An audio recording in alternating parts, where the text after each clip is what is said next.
Pasnya nafsu syahwaniyah namanya iffah. Iffah itu menjaga diri, menjaga kehormatan diri, itu iffah. Penuhi secukupnya, kalian akan terhormat. Kalau tidak kalian penuhi, hidupmu sengsara. Kalau terlalu kamu umbar, ya kamu lepas kendali, ya hidupmu kacau, tidak teratur.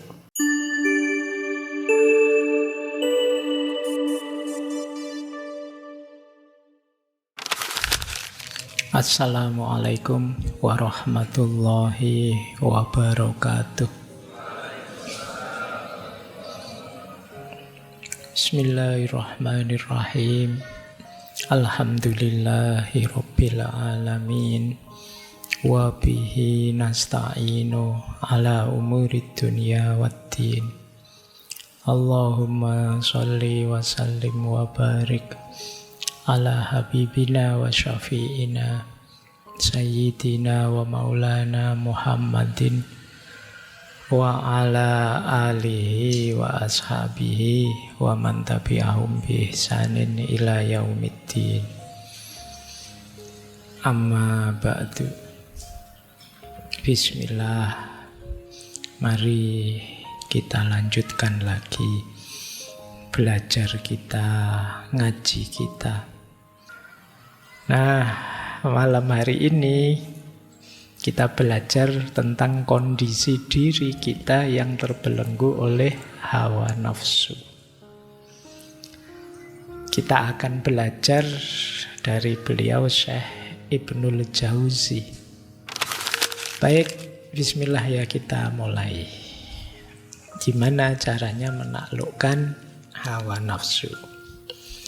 Yang pertama, kita awali dari self-awareness dulu. Kita sadari dulu diri kita untuk tahu posisinya nafsu itu di mana dan bagaimana.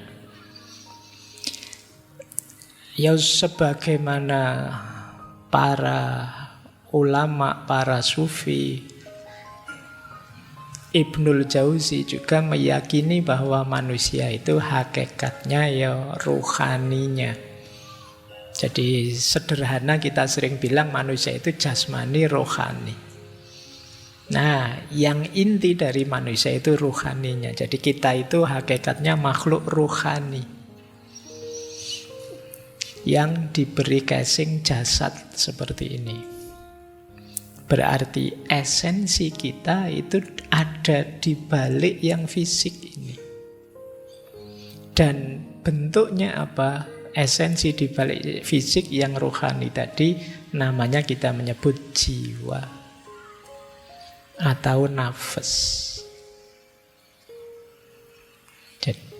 Jadi ini nanti dibedakan ya, nafas yang jiwa dengan nafas yang syahwaniyah atau syahwah, atau kita menambahi kalau di Indonesia dikasih kata-kata hawa nafsu, syahwat. Jadi karena kalau di Indonesia syahwat itu ya bahasa Indonesia ini nafsu. Tapi di sini nafas artinya jiwa. Jadi esensi kita itu ada di nafas, ada di jiwa. Fisik ini hanya casing. Kalau kata Imam Ghazali, fisik ini kholaq, ciptaan yang sifatnya ijbari. Jadi casing itu pokoknya diberi paketan jadi. Beda dengan nafas jiwa. Kalau jiwa itu isinya banyak paket potensi. Bisa ini, bisa itu. Mau jahat bisa, mau baik bisa, itu ada di jiwa. Tapi kalau fisik ini paket, sudah paket jadi. Kita tidak bisa nawar. Oleh Allah diberi semacam ini. Maka kata Imam Ghazali, kholaq itu sifatnya ijbari. Ijbari itu dalam tanda petik ya paksaan. Jadi sudah kita dikasih itu, sudah.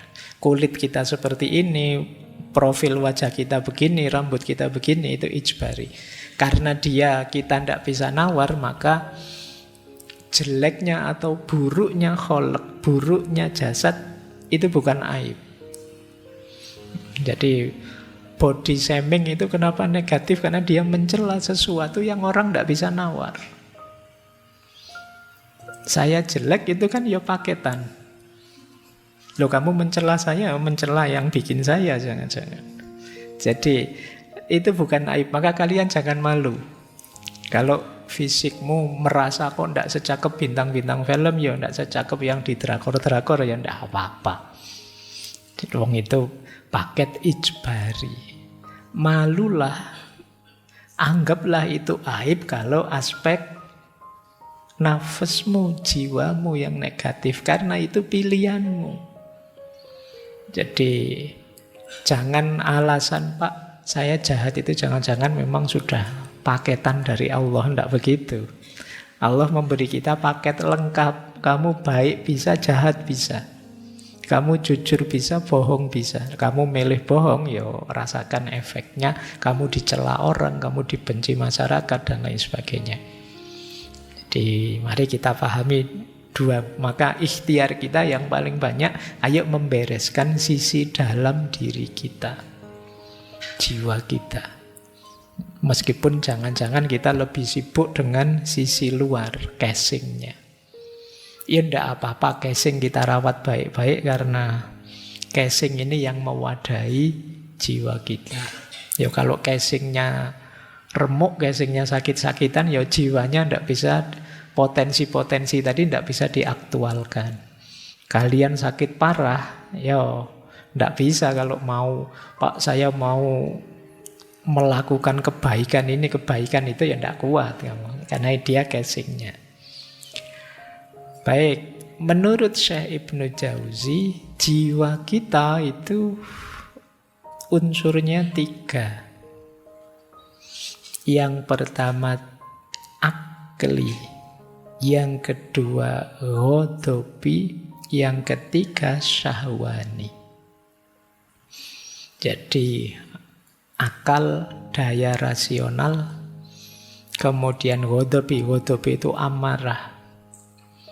Jadi hasrat, ambisi, keinginan. Yang ketiga syahwaniyah. Syahwaniyah itu syahwat, dorongan. Nah, ini sebagaimana para ulama yang lain, beliau menyebut bahwa daya jiwa itu harus kita kendalikan. Jangan dibiarkan jalan sendiri. Kenapa? Karena dia bisa positif, bisa negatif. Jadi dimensi jiwa kita tadi loh, jangan kita biarkan saja. Oleh Allah kita diberi pilihan untuk milih. Awas keliru menghidupkannya. Akal itu bisa positif, bisa negatif. Positifnya akal apa? Ya kita pakai untuk berpikir, mencari pengetahuan, mencari hikmah, menemukan pola hidup terbaik dengan akal kita. Tapi ada juga yang akalnya menuju kebodohan, menuju kegelapan, menuju ketidaktahuan. Kalau ini negatif. Kemudian keinginan, ambisi, silahkan saja. Wong manusia kalau tidak punya ambisi, ya dunia ini hambar. Kalian kan sering menyalahkan keinginan, menyalahkan cita-cita. Mbok saya tidak usah punya banyak cita-cita. Keinginan sumber penderitaan. Kan kamu sering begitu. Loh, tapi kalau orang tidak punya keinginan, ya dunia ini mandek. Kalian berangkat ke sini itu kan dasarnya juga keinginan kan. Kalian kuliah ya karena keinginan. Kalian kawin ya karena keinginan. Kalian bercita-cita kemarin demo ya karena keinginan. Kalau tidak punya keinginan sama sekali, mati dunia ini. Jadi ini yang namanya nafas amarah, atau istilah beliau juz'un ghadabiyun. Nah, keutamaannya yang amarah ini, nama istilah beliau adalah syaja'ah, berani. Beranilah bercita-cita. Ada orang yang tidak berani, namanya pengecut. Tidak berani berkeinginan, tidak berani bercita-cita. Meskipun jangan berlebihan. Berlebihan namanya nekat. Jadi berani itu sudah tengah-tengah, sudah pas. Berani itu kan berarti orang penuh perhitungan. Siap Saya merasa bisa, ayolah, itu berani namanya. Tapi kalau tidak ngukur kekuatan diri, nekat saja, itu namanya bukan berani, tapi bablas, nekat. Ada orang yang ingin saja tidak berani. Padahal mungkin mampu, itu namanya pengecut. Loh, ini kan harus dikendalikan. Kalian harus ngukur kekuatanmu, kemudian niat, ayolah. Ada banyak hal yang sebenarnya kalian bisa lakukan, tapi sampai hari ini belum jalan. Kenapa? Sajaahnya kurang. Terlalu banyak pertimbangan, ketakutan ini, ketakutan itu. Saya pingin sih Pak, apalah, sholat tahajud yang tekun gitu. Tapi nanti kalau jam tidur saya berkurang, jangan-jangan nanti saya sakit ini, sakit itu. Sajaahnya kurang berarti. Saya pingin sih Pak tekun, rajin kayak teman-teman itu. Tapi kan tidak mesti sukses kan, tekun itu kadang-kadang juga hasilnya tidak sesuai harapan. Jadi kamu mikir aneh-aneh, akhirnya tidak jalan. Padahal sebenarnya kamu bisa. Itu berarti sajaahnya kurang. Boleh kamu cek nanti ya, ada berapa banyak rencanamu yang sampai hari ini tidak jalan. Padahal kalian sudah merencana sejak dulu semester 1. Mungkin dulu sebelum kamu kuliah misalnya, di awal-awal kayak sekarang banyak mahasiswa baru itu, di pikirannya idealisme banyak sekali. Besok ya kalau bisa saya, rajin ke perpus lah, di Sambi, kalau Senin Kemis puasa lah di Sambi, nanti kalau sering-sering bikin tulisan, kalau kos-kosannya di dekat masjid, nanti tiap hari ke masjid, terus bisa itikaf. Bayanganmu kan ngono. Begitu dilakukan, tidak ada yang jalan sama sekali. Itu kalau bahasa ini namanya kurang sajaahnya. Kamu tidak berani memulai untuk hal-hal baik yang sebenarnya sudah kamu niatkan. Maka ini harus hidup nafas bagian kedua ini, meskipun jangan berlebihan, meskipun jangan tidak dikontrol. Yang ketiga ada nafas syahwaniyah. Kalau ini berhubungan dengan makan, minum, kawin, dan yang sejenis itu. Syahwat. Mencari nikmat, mencari enak. Nah itu syahwat namanya. Loh ini harus dituruti, harus dipenuhi, meskipun sama seperti tadi. Jangan berlebihan, jangan kekurangan. Pasnya nafsu syahwaniyah namanya iffah. Iffah itu menjaga diri, menjaga kehormatan diri, itu iffah. Penuhi secukupnya, kalian akan terhormat. Kalau tidak kalian penuhi, hidupmu sengsara. Kalau terlalu kamu umbar, ya kamu lepas kendali, ya hidupmu kacau, tidak teratur. Penuhi saja secukupnya. Makan, bahkan rumusnya Rasulullah kan ya sebelum kekenyangan kamu berhenti. Kalau lapar baru makan. Terlalu banyak makan, terlalu serakah, mentang-mentang makan bersama terus kamu los pokoknya. Mumpung prasmanan Pak, muter sampai 4 kali misalnya. Loh itu kan orang lihat kamu kehilangan iffah, kehilangan kehormatan. Kamu diketawain orang, kamu dipandang rendah orang. Terlalu ngumbar apalah nafsu kawin, nafsu itu kan juga orang melihatnya kehilangan kehormatanmu.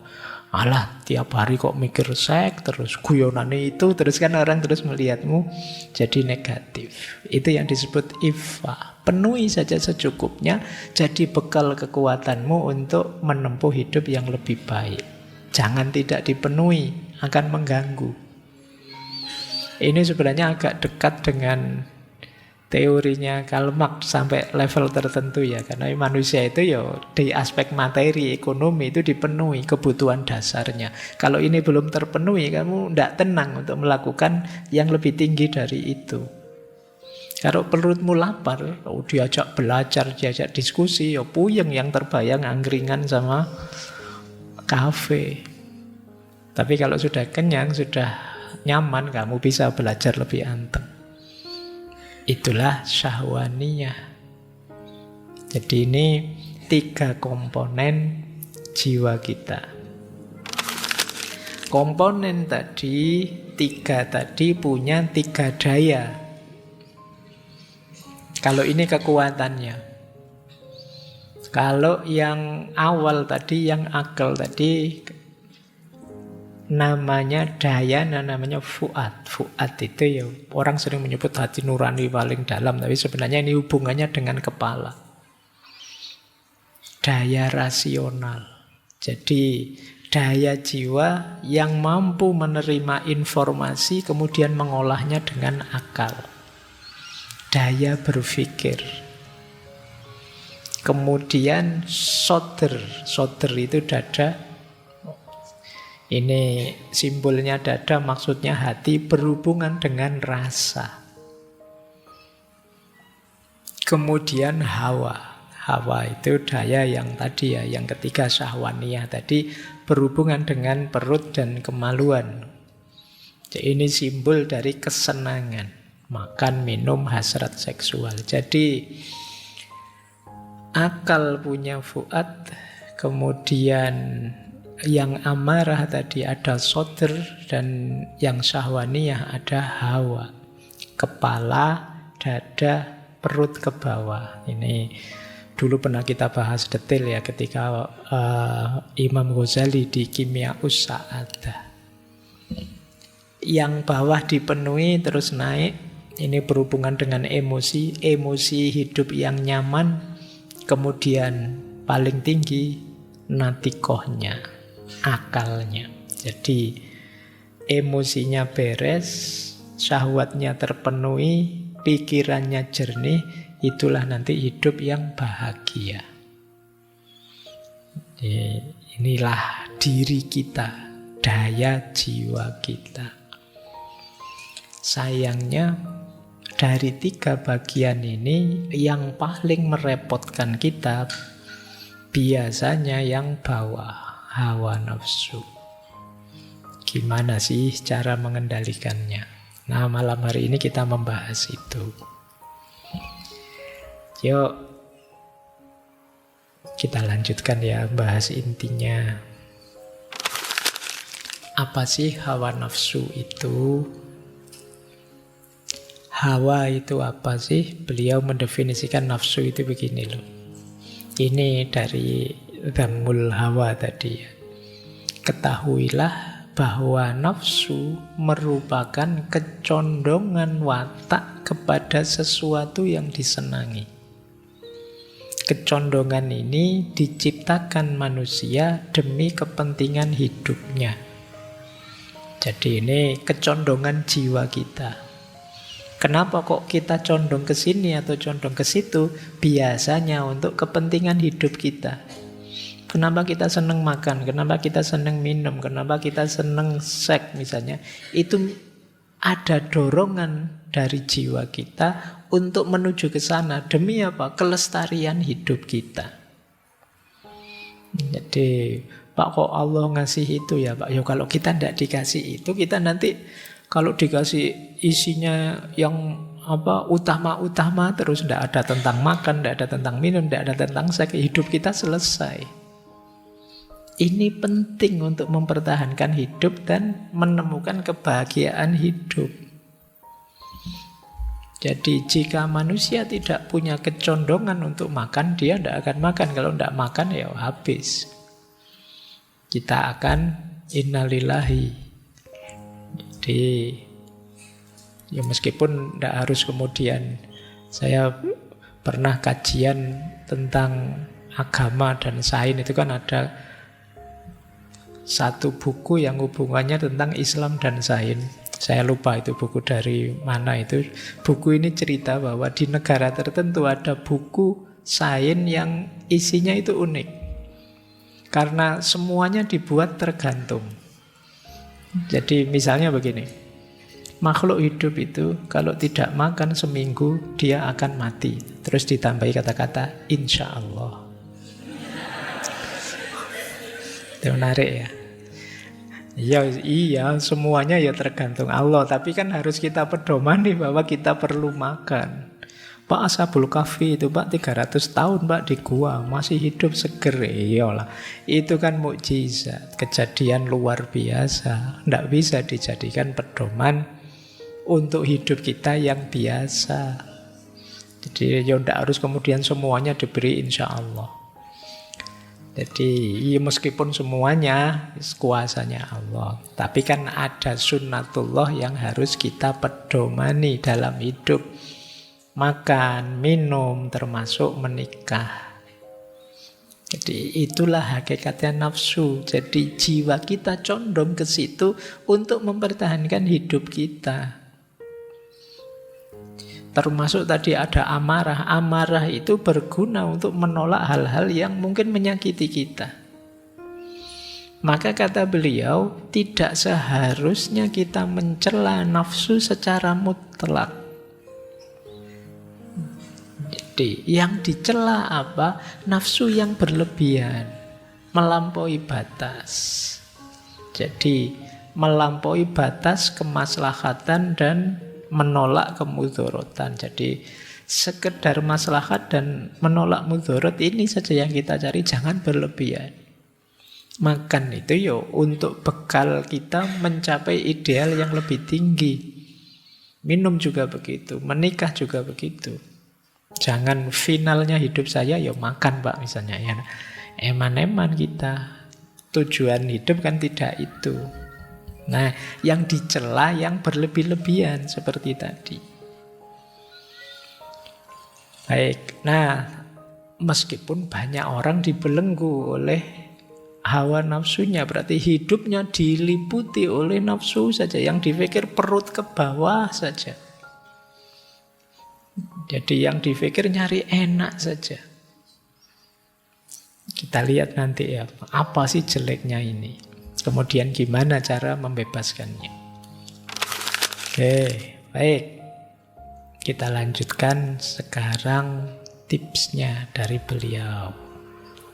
Caranya bagaimana kita lepas dari jerat hawa nafsu. Nah ini sekarang kita mulai ya mempengaruhi diri kita sekarang. Untuk tidak terbelenggu lagi oleh hawa nafsu. Yang pertama, ini hubungannya dengan mindset kita. Mari kita sadari bahwa manusia itu tidak diciptakan hanya untuk melampiaskan nafsu belaka. Ini rumus pertama. Jadi ini kesadaran pertama. Jadi daya-daya nafsu tadi hakikatnya hanya bekal, hanya kekuatan untuk menuju target hidup yang lebih tinggi. Jadi sederhananya yang nomor satu, saya Ibnu Jauzi mau bilang, jangan berhenti di nafsu. Jangan berhenti di perut ke bawah. Kalau kita berhenti di situ, nanti ada ideal hidup yang lebih tinggi yang tidak terpenuhi. Mari kita sadari ini. Kok tiba-tiba pikiran kita mikirin makan saja, mikirin ekonomi, mikirin kawin saja. Kita ingat, emangnya hidup hanya untuk kawin? Emangnya hidup hanya untuk makan? Enggak kan ya? Oh ya enggak. Ini biar kita tidak terbelenggu, bukan berarti terus kalau begitu enggak makan Pak, enggak kawin, enggak begitu. Penuhi secukupnya, jangan berhenti di situ. Jadi ini nasihat yang pertama. Kita sadari hidup tidak sekedar melampiaskan nafsu. Yang kedua, ini masih mindset. Mari kita sadari, kita pikirkan akibatnya.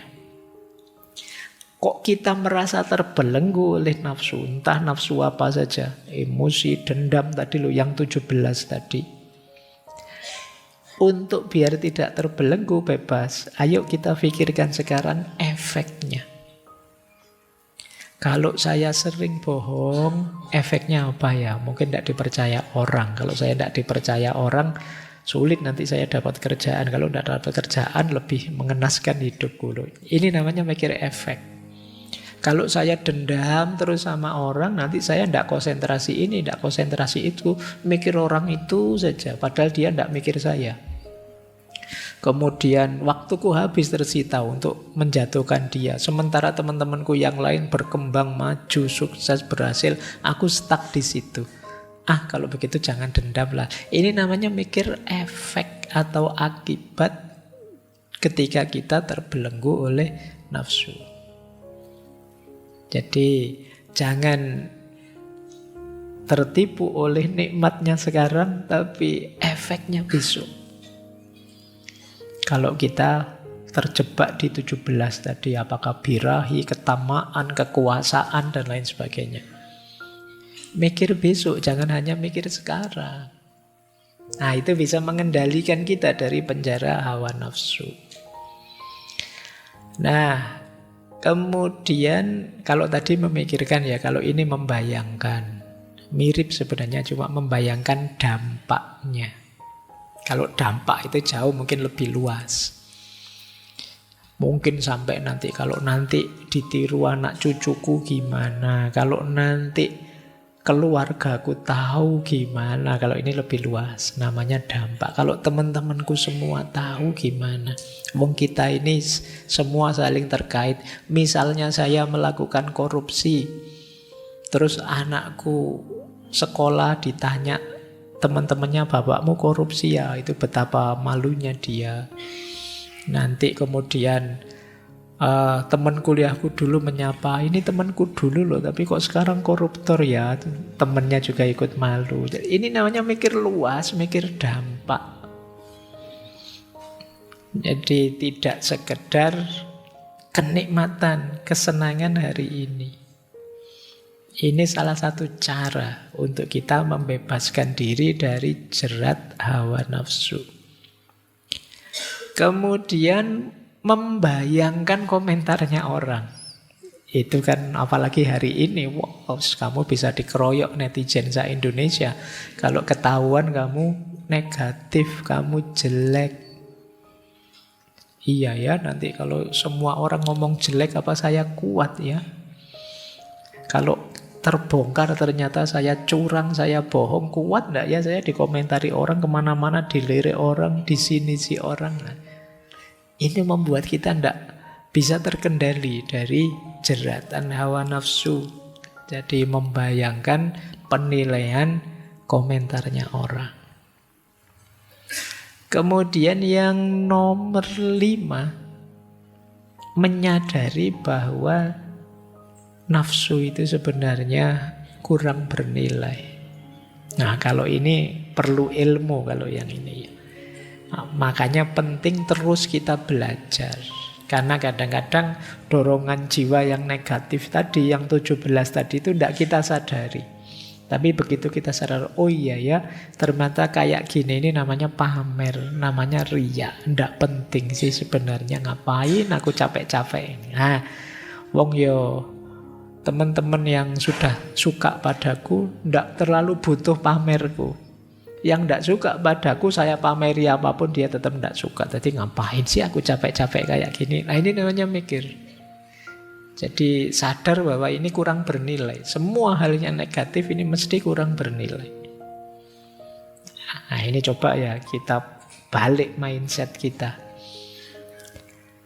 Kemudian mari kita pikirkan juga betapa hebatnya orang yang menang melawan hawa nafsu, betapa hinanya orang yang kalah oleh nafsunya.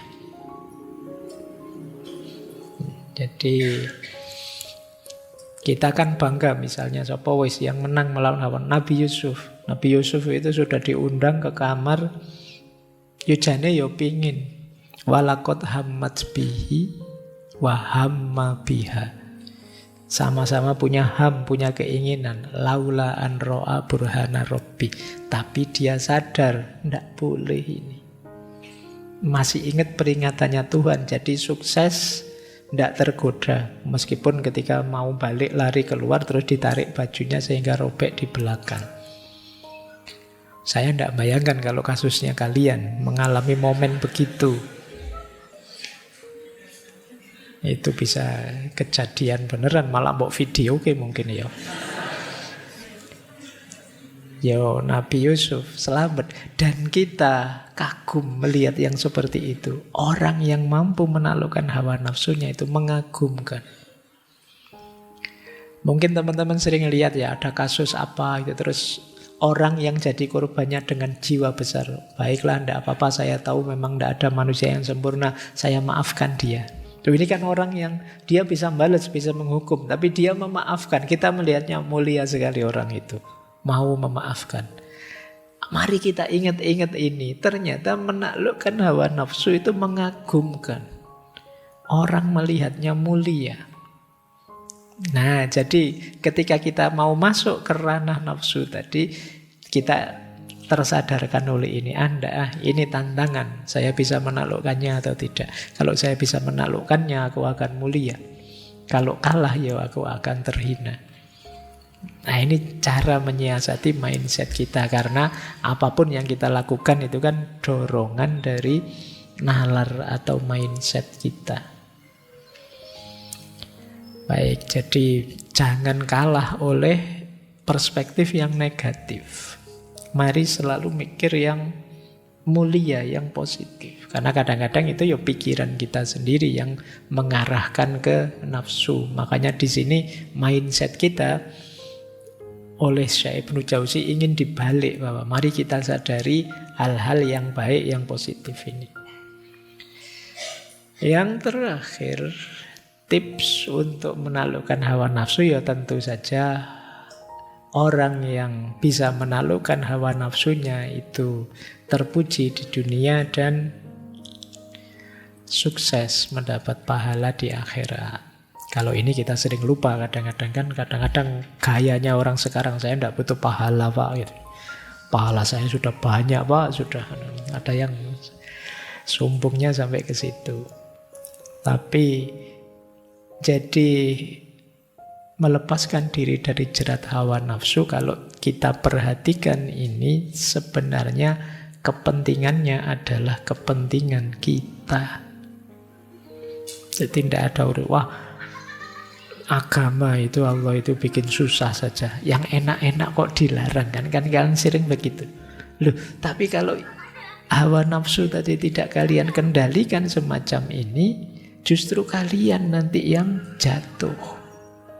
Jiwamu hancur, kemanusiaanmu bubar. Jadi ini sebenarnya bukan kepentingan agama, bukan kepentingan Allah, kepentinganmu. Oleh Allah ditegaskan, diarahkan padamu biar kamu bahagia dalam hidupmu, ya dunia, ya akhirat. Jadi, kalau melihat rumus yang semacam ini. Baik, sudah dapat setengah. Ini masih teknisnya ya, belum filosofinya dari beliau. Paling tidak teman-teman sudah tahu ya bagaimana caranya untuk mengatasi jerat nafsu. Ternyata 1, 2, 3, 4, 5, 6, 7 itu kuncinya di mindset. Cara kita berpikir, menggunakan akal kita dengan benar. Ini yang orang menyebutnya hikmah. Maka jangan mau kalau ada orang ngomong ndak usah pakai akal, ndak usah mikir, sudah loh. Ini justru menata cara berpikir kita. Karena akal kita itu powernya luar biasa. Tapi kan akal kita bisa salah Pak, bisa. Apa sih dari manusia yang sempurna? Hati juga bisa gelap. Kalau urusan bisa-bisaan semua bisa. Tapi akal punya potensi besar untuk menemukan kebaikan dan kebenaran. Dia anugerah paling istimewa yang diberikan oleh Allah pada manusia. Baik, makanya nanti kan ada yang ayat itu yang bilang bahwa nanti penduduk surga itu penduduk neraka itu di antara ratapannya adalah mereka menyesal bahwa di dunia dulu mereka tidak berpikir.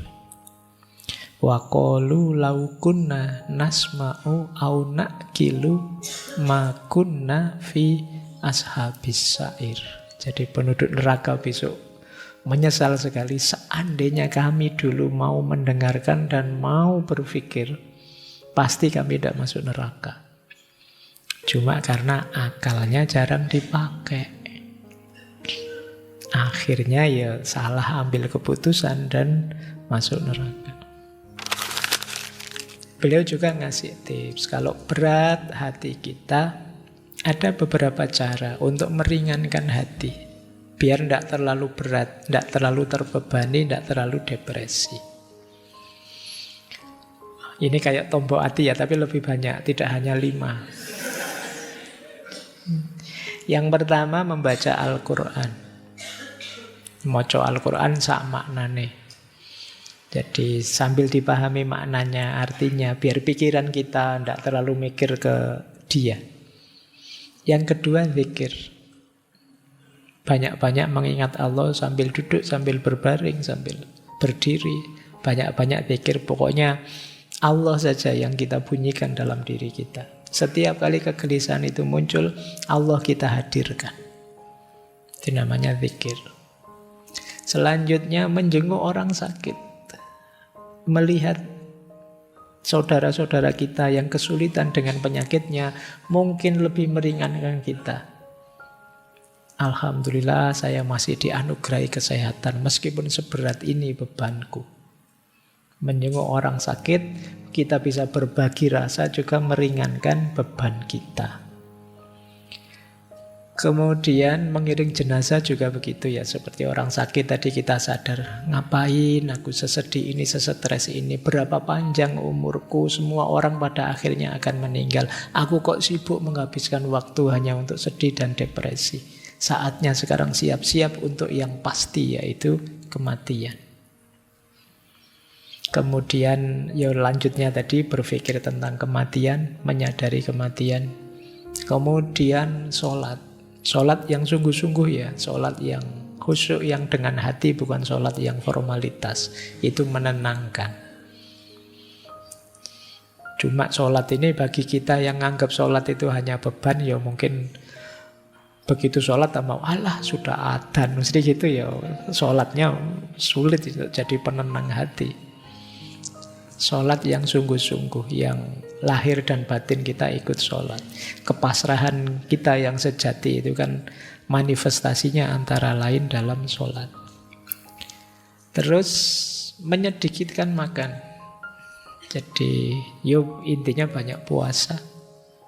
Biar sadar betapa kita itu memang makhluk yang lemah. Sehingga tidak pantas kok maksa-maksa keinginan kita.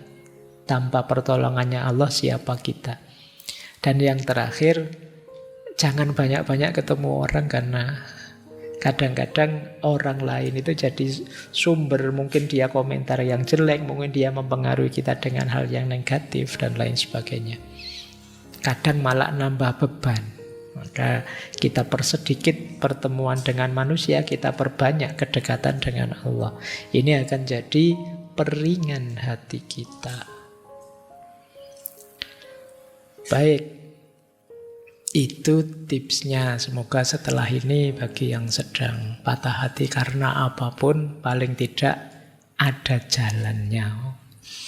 Tidak buntu, tidak sedih. Paling tidak kita tahu caranya mendekat pada Allah.